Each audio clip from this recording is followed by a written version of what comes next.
Before the entire city was locked down for a strict search, Shilian and company traveled all night and came to another city.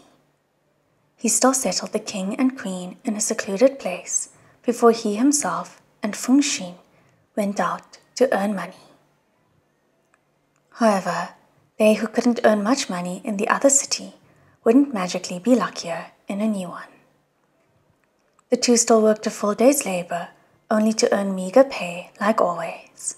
But since the group of three who had never left each other's sides was suddenly missing one member, the other two were both having a hard time getting used to it. For example, in the past, it had always been Wu Qing who was responsible for keeping the money pouch, constantly keeping count. Now that Wu Qing had left, Fengxin straight up said that he might lose the money pouch by accident, so Shilian had no choice but to keep it on his person. Every time he counted that sad bit of money, he really couldn't believe it was all he earned after a hard day's labor. It must be known that in the past, the amount of money he granted beggars wasn't even this little. With Wu Qing gone, the one who brought food for the king and queen was also gone, so Shilian had no choice but to take Fengxin with him and personally deliver all sorts of daily necessities to the king and queen's hiding place. That she could see her son so frequently, the queen was very happy, and when she got happy, she entered the kitchen. That day, she once again made Shilian and Fengxin try her newly stewed soup, dragging them to the table. You both need to fatten up. Look at how thin you've become.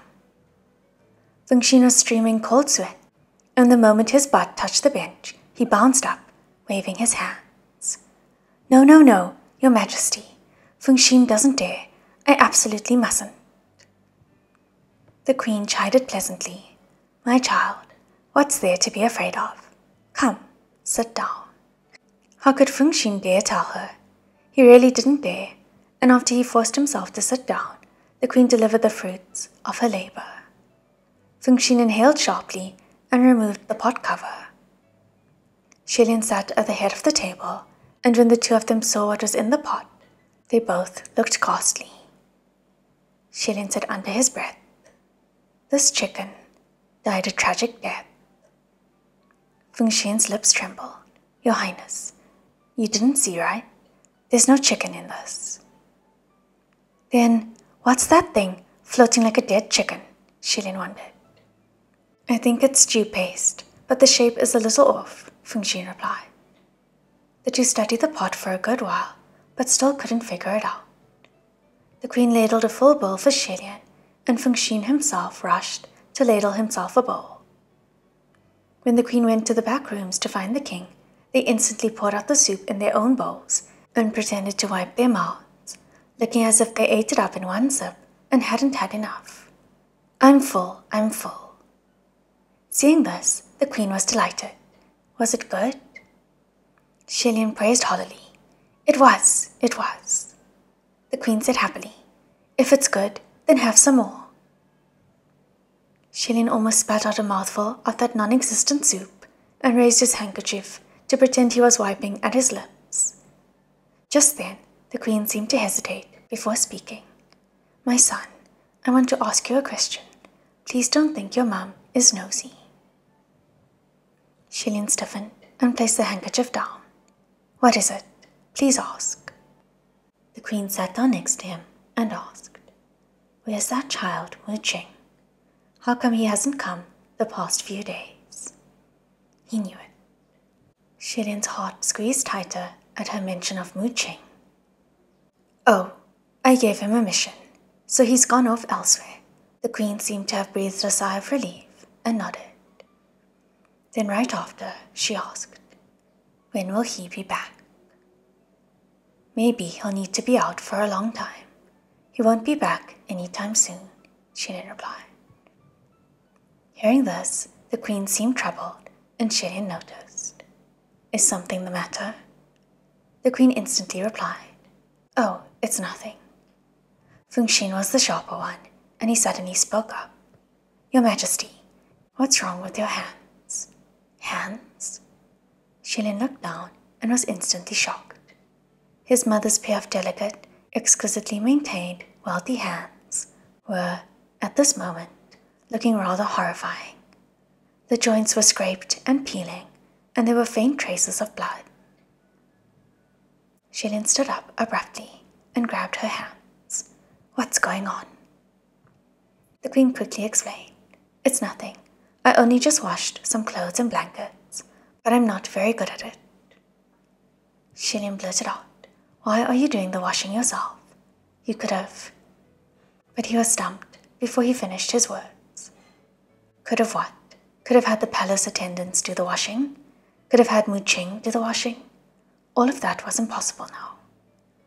On the road of escape, it had been Mu Qing who was the acting personal attendant, and his duties included taking care of all personal necessities, including the care for Xilin, the king, and the queen. With him gone, suddenly, there was no one to attend to all the nitty-gritty. No one to cook, no one to wash, no one to fold the blankets.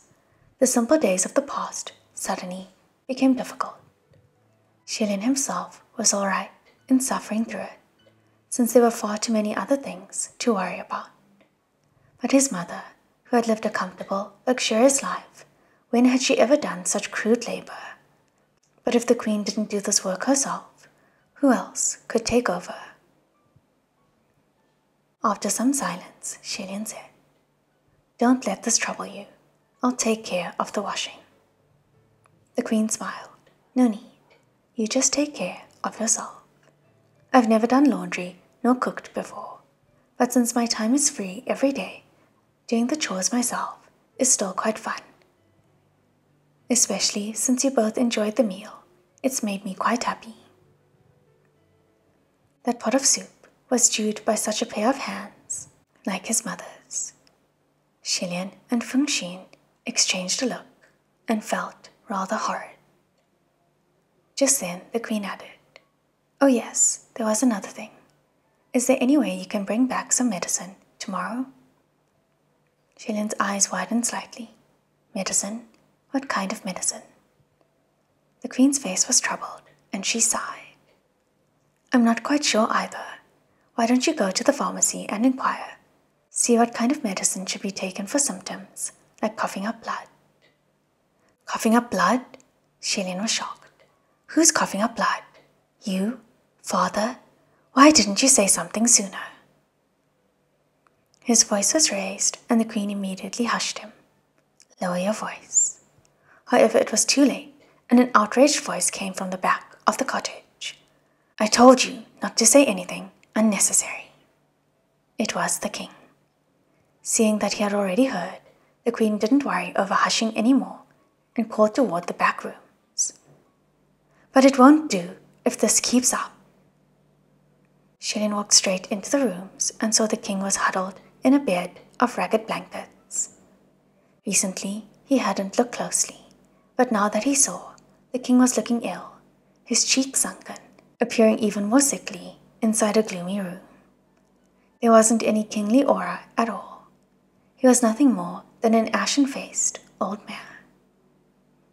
Xilin didn't need to check his pulse to know that he must have been ill for a long time, and nothing light either.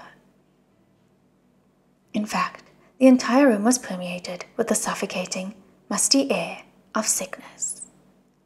Recalling that the queen had said that the symptom was coughing up blood, in his moment of distress, his voice was raised.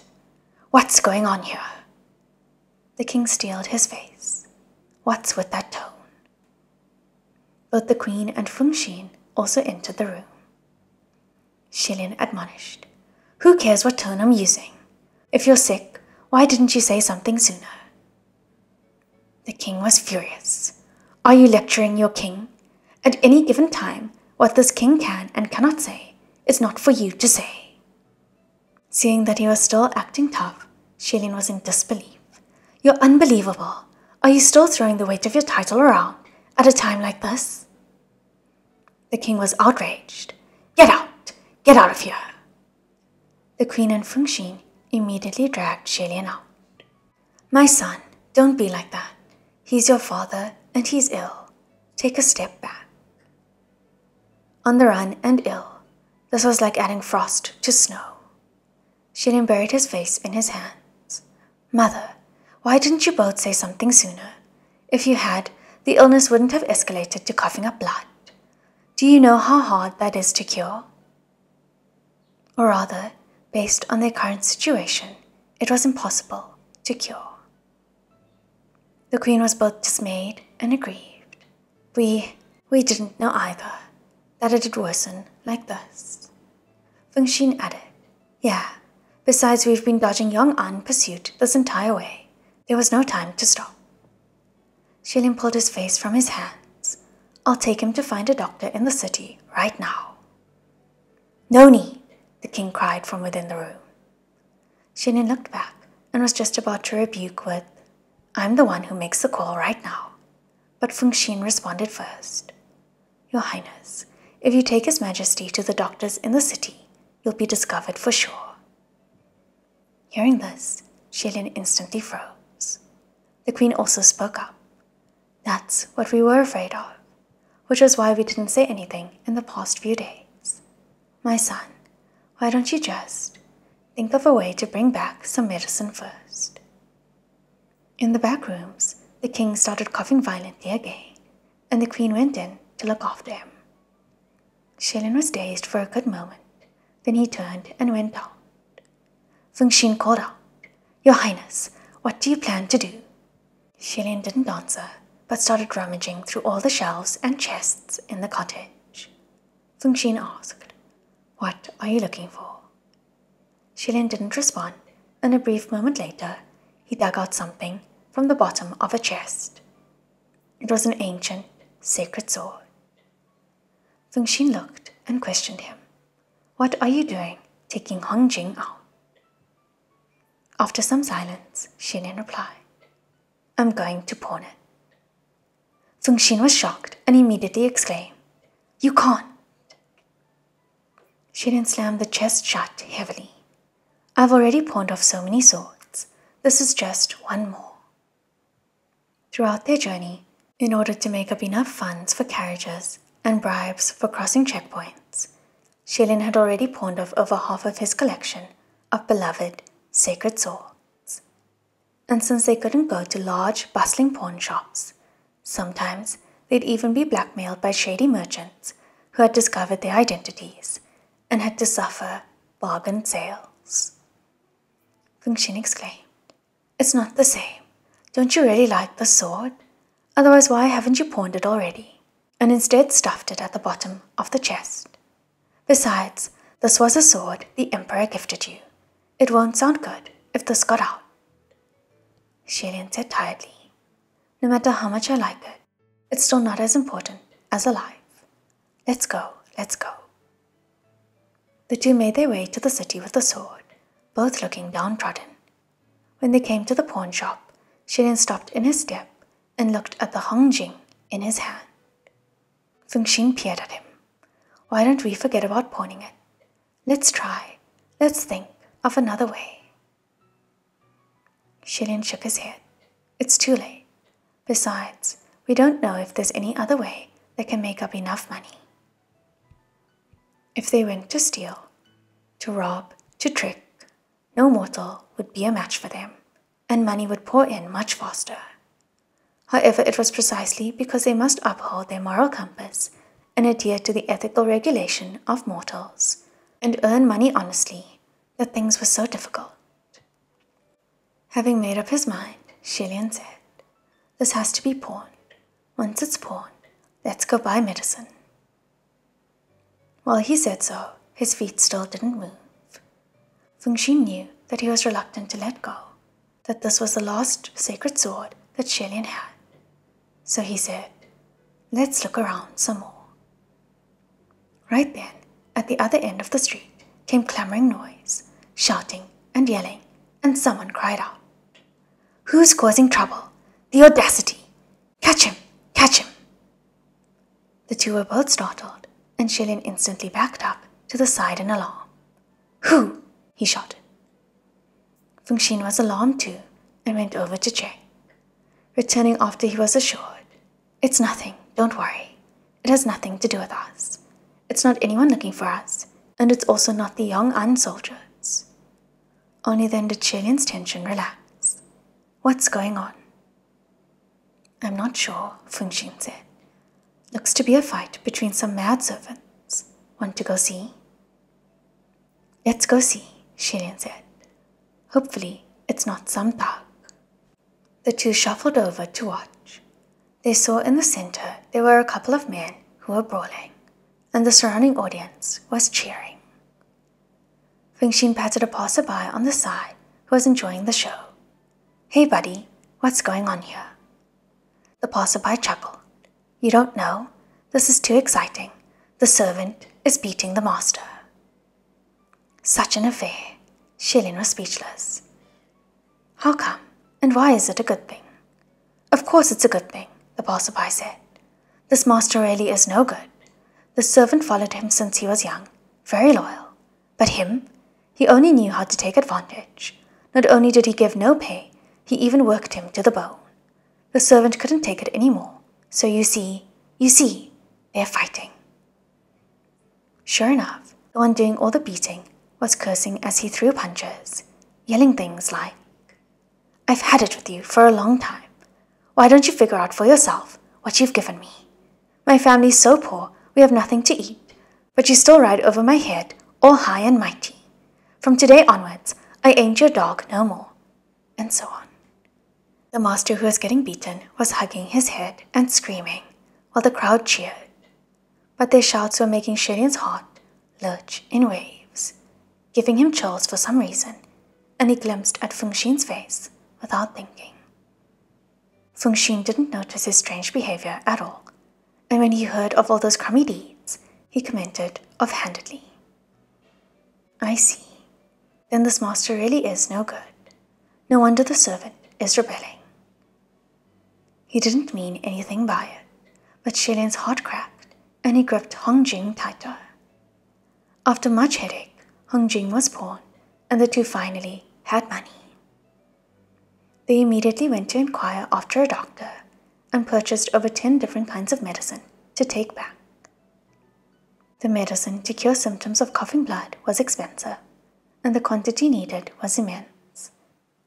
It wasn't just 1 or 2 packets of medicine healed in a couple of days, and how things turned out afterwards must be closely observed. That evening, Fengxin unwrapped a few bundles of medicine and started stewing them outside the cottage, fanning wildly at the flames with a torn fan. As for Shilian, he was once again rummaging through the shelves and chests all over the house.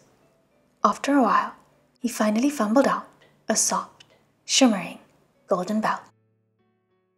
Originally, Shilian had a number of golden belts, but therein was the same as those sacred swords, all pawned off. There was only this one left, and Shilian had wanted to keep it as a souvenir first, but now he had decided to use it for something. Coincidentally, Fengxin looked up at him. Your Highness, what are you doing holding that belt? You're not thinking of pawning it too, are you? However, Shilian walked over and handed the golden belt to him. Seeing this, Fengxin's eyes bulged and he was bewildered. What are you doing giving this to me? Your Highness, when you shut the chest just now, you didn't also shut your brain in too, did you? Only then did Shilian remember that, in the upper court, to gift a golden belt had a special meaning, and his face instantly darkened. You think too much.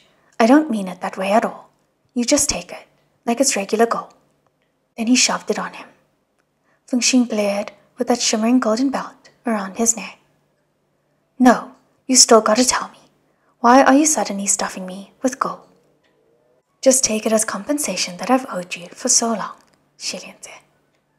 Fengxin was confused. No, but what's with you all of a sudden? Why are you talking about compensation to me at a time like this?